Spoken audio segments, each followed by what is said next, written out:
ہاتھ رکھ کر دلوں کو تھام کر میرے نبی کی شان، نبی کے اس فرمان سے سن کر پھر زندگی کو تبدیل کرنے کا فیصلہ بھی کر لو۔ کہا دو فرشتے آئے، ایک فرشتہ ساتھی سے کہنے لگا ہوا یہی وہ ہے، یہی وہ رسول ہے صلی اللہ علیہ وسلم جن کی طرف ہمیں بھیجا گیا؟ اس نے کہا ہاں یہی ہے۔ وہ ساتھی کہتا ہے فرشتہ اس کو تولو، ایک پلڑے میں انہیں بٹھاؤ، ایک پلڑے میں ان کو ایک آدمی کے مقابلے پہ تولو۔ امام الانبیاء نے فرمایا مجھے ایک کے مقابلے پہ تولا گیا، میرا پلڑا بھاری رہا۔ اس نے کہا 10 کے مقابلے پہ تولو، 10 ایک پلڑے میں بٹھائے گئے، میرا پلڑا بھاری رہا۔ اس فرشتے نے کہا 100 کے مقابلے پہ تولو، اکیلے ہمارے امام کو، اکیلے ہمارے قائد کو، جس کی ہر ادا کو ماننے کی دعوت ہمارے سٹیج سے بلند ہوتی ہے، ان کو 100 آدمیوں کے ساتھ تولا گیا۔ امام الانبیاء کا پلڑا بھاری رہا۔ اس فرشتے نے کہا اب 1000 آدمیوں کو ایک پلڑے میں بٹھاؤ، بلال کے آقا کو ایک پلڑے میں بٹھاؤ۔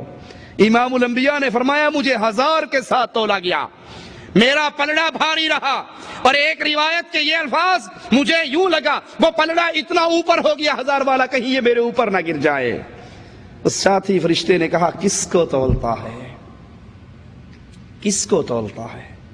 محمد کریم کو؟ مقابلہ 1 10 100 اور 1000 کے ساتھ کرتا ہے۔ اگر تو ایک پلڑے میں پوری امت کو بٹھا دے اور ایک پلڑے میں قائد اعظم محمد رسول اللہ کو بٹھا دے، امت کا پلڑا ہلکا رہے گا، محمد کا پلڑا بھاری رہے گا صلی اللہ علیہ وسلم۔ مجھے بتاؤ ایک پلڑے میں پوری امت ہو، ایک پلڑے میں ہمارا امام ہو، ہمارے قائد ہو، ہمارے رہبر ہو، ہمارے آقا ہو، پوری امت میں سارے پیر آگے یا نہیں آئے، سارے بزرگ آگے یا نہیں آئے، سارے بابے آگے یا نہیں آئے، سارے حضرت آگے یا نہیں آئے، سارے امام آگے یا نہیں آئے، بغداد والے بھی آگے، بریلی والے بھی آگے، دیوبند والے بھی آگے، رائیوڈ والے بھی آگے، کوفے والے بھی آگے، بصرہ والے بھی آگے، شام والے بھی آگے، کائنات ایک پلڑے میں، محمد کریم ایک پلڑے میں، کائنات کا پلڑا ہلکا رہے گا، محمد کا پلڑا بھاری رہے گا صلی اللہ علیہ وسلم۔ جذبات میں نہیں کہتے، جوش میں نہیں کہتے اپنے پیروں کو چھوڑ کر بلال کی آقا کو پکڑ لو۔ اگر ہم فرقہ پرست ہوتے، اگر ہم گروہ بندی کی دعوت دینے والے ہوتے تو ہماری دعوت کچھ یوں ہوتی، اپنے پیر کو چھوڑ کر ہمارے پیر کو پکڑ لو، اپنے مولوی کو چھوڑ کر ہمارے مولوی کو پکڑ لو، اپنے شیخ کو چھوڑ کر ہمارے شیخ کو پکڑ لو۔ اگر ہم یہ دعوت دیں لوگوں امام بخاری کو پکڑ لو، امام مسلم کو پکڑ لو، لوگوں احمد ابن حنبل کو پکڑ لو، فلاں پیر کے پیچھے لگ جاؤ، فلاں امام کے پیچھے لگ جاؤ، فلاں بزرگ کے پیچھے لگ جاؤ، ان کی زبان سے نکلی ہوئی ہر بات کو حرف آخر مانو۔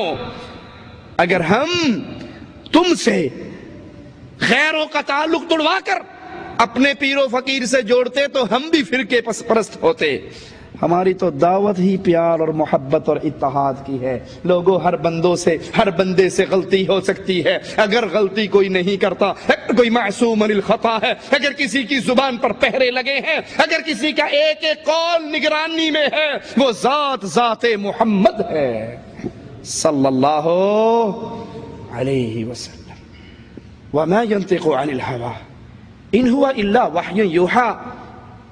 ہر بندہ اپنی مرضی سے بولتا ہے، ہر بندہ اپنی مرضی سے کلام کرتا ہے، اور محمد الرسول اللہ صلی اللہ علیہ وسلم جب شریعت کی بات بتاتے ہیں وہ عرش والے کی مرضی سے بتاتے ہیں۔ امام الانبیاء علیہ الصلوۃ والسلام کا فرمان سنیے، آپ کی شان آپ ہی کی زبان سے سنیے۔ صحیح مسلم میں ہے، سیدنا ابو ہریرہ فرماتے ہیں اللہ نے دوسرے انبیاء کے مقابلے پر مجھے 6 باتوں میں فضیلت دی۔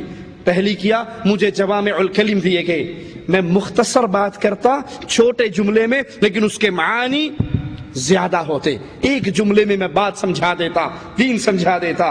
دشمن پر روب کے ساتھ میری مدد کی گئی۔ پہلی امتوں کے لیے مال غنیمت حلال نہیں تھا، اللہ نے میری امت کے لیے مال غنیمت کو حلال کیا، میرے لیے ساری زمین پاک کرنے والی اور نماز کی جگہ بنا دی، مجھے ساری انسانیت کی طرف مخلوق بنا، مخلوق کی طرف رسول بنا کر بھیجا گیا۔ انبیاء علیہ الصلوۃ والسلام اس سے پہلے کوئی کسی قوم کی طرف اور کسی علاقے کی طرف آتے، امام الانبیاء ساری انسانیت کی طرف رسول، جنات کی طرف رسول بنا کر آئے، اور باقی نبیوں کے بعد پھر کوئی نہ کوئی نبی آ جاتا، لیکن محمد کریم آخری نبی ہیں، آپ کے بعد کوئی اور نبی۔ قادیان کا مرزا جھوٹا ہے وہ نبی، آپ نے فرمایا تھا لو کان بعدی نبی لکان عمر، اللہ نے نبوت میرے پہ ختم کر دی، لا نبی بعدی، میرے بعد کوئی نبی نہیں ہے، اور اگر اللہ نے میرے بعد نبوت کو باقی رکھنا ہوتا عمر ابن خطاب نبی بن کر آتا۔